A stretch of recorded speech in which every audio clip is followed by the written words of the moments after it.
With hurricane season less than 7 days away, Houstonians were reminded of Tropical Storm Allison, which flooded much of the city nearly 10 years ago. Joining us live to talk more about the lessons learned from Allison, former Harris County Judge Robert Eckels. Robert, I recall very well the streets and highways in Houston were like navigable rivers. There was so much water. Every time we think we see a big flood, we're reminded that there's another big flood coming, and the scenes that we see today in some areas of the Middle America are very much like what we saw here. Well, the pictures that I've seen are just amazing. As you were watching it unfold as the county judge, what were you thinking and how were you responding? Well, we didn't really know what to like. When is this going to stop? You and I were both reporting on. You were reporting on it, I guess, during that time, and I think got to know each other very, very well. But no, it was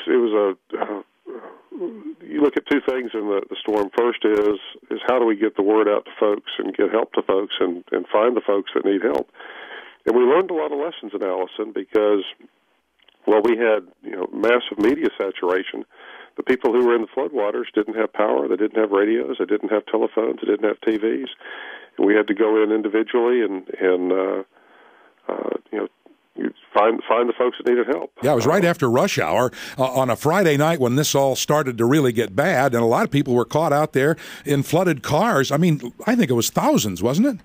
There were over 90,000 claims filed for FEMA assistance in the disaster. 250,000 people were out of their homes, and just on a scale, that's more people than have been impacted by the tsunami in Japan this year. It's the damage over there, of course, is much worse from the size of that storm, and not to minimize that tragedy, but there were a lot of people impacted, and today there's better systems in place to close those freeways to keep people from being trapped in a low area on Interstate 10 or US 59 coming into town where the waters eventually fill those up as big detention ponds. It was an incredible experience, and I'm glad we all lived through it, or most of us anyway. Thanks so much for talking with us this morning. Former Harris County Judge Robert Eckels, who was leading the pack of people trying to cope with that all those years ago.